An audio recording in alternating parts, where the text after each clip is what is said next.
Hi everyone, I'm Valentina, and in this video I will be sharing some important tips and techniques on how to crack the IELTS test.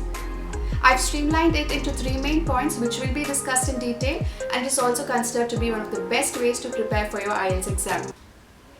Preparing for IELTS can be daunting and it can leave you with a feeling incredibly overwhelmed about where to begin, which is why we've put down a series of useful steps in order to help you get started. So without much ado, let's quickly dive into the tips and techniques. The first important technique is to immerse yourself in English. So what comes to your mind when you hear the word immerse?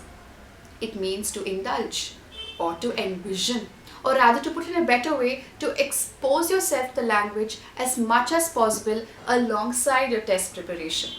Read a lot of things that interest you. It can be books, blogs, magazines, newspapers, etc. Writing plays a very important role. It upbuilds your language skills. So get habituated to writing a diary, keeping a blog, and online communication through social media apps. Listen to a lot of native speakers, and why not join in and get along with your conversation. I'm sure you're going to become a better speaker doing this. And one of my favorite is the shadowing technique.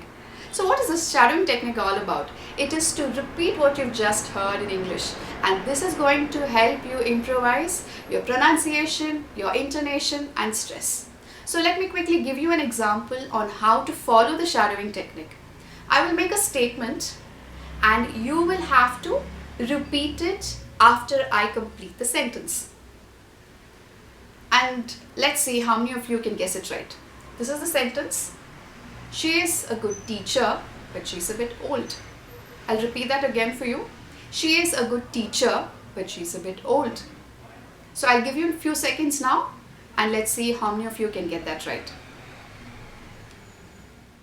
The sentence is on the screen. She is a good teacher, but she's a bit old.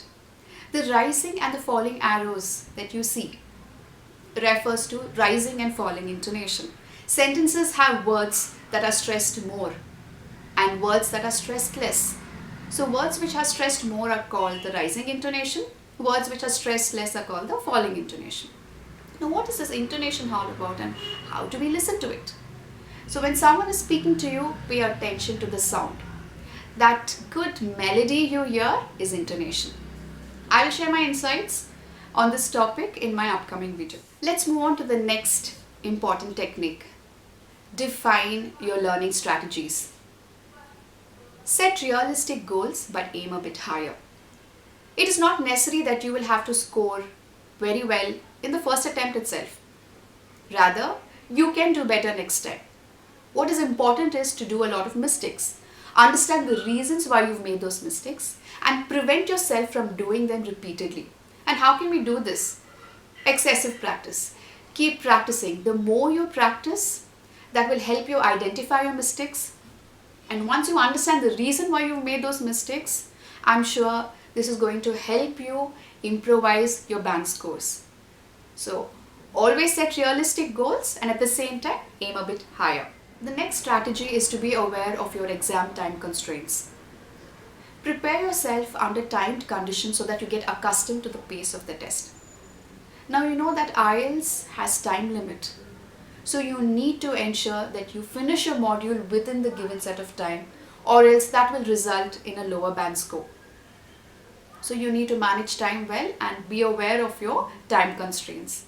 The third strategy is to develop your English capabilities. And for that you have to know your current level in English. It can either be intermediate or below. And please do not forget, IELTS test is all about testing your proficiency and fluency in English. And so your English should be top notch. These are the 3 strategies. I'll repeat that again. First one, set realistic goals but aim a bit higher. Second one, be aware of your exam time constraints. And the third one is to develop your English capabilities. The third most important technique is paraphrasing. Most of you must have heard this concept of paraphrasing. What is paraphrasing? It is taking the original idea and rewriting it to express the same meaning but in a different way. How can we actually paraphrase a sentence? You can do that by changing the word forms or sentence structure or simply using synonyms. Most of you might be thinking that is paraphrasing only for IELTS academic papers? I want you to think again because we paraphrase all the time. Let me give you an example. If you have watched a movie or read a book and you want to explain that to your friend, you're paraphrasing it, right? Similarly, if you want to tell a friend or a colleague about a conversation that you had with your boss, you paraphrase it. So what is paraphrasing? Here, paraphrasing literally doesn't mean that you are repeating the conversation word to word. Rather, you're explaining the main idea of the conversation in your own words. Paraphrasing is repeating the spoken or written passage in your own words. Simple.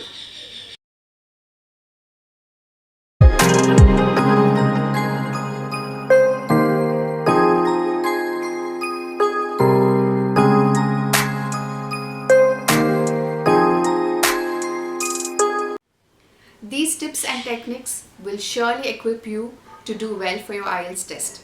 However, these tips and techniques alone will not help. Your perseverance, your commitment, your dedication, practice along with these tips and techniques will help you get your desired result.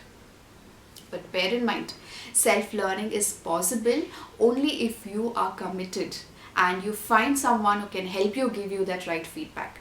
If you are unable to commit or find a suitable partner, please feel free to reach out to us and we will surely assist you in giving the right feedback. The contact details will be displayed to you on the screen. Please do share, like and subscribe to our channel. All the very best and hoping to meet you soon. Thank you.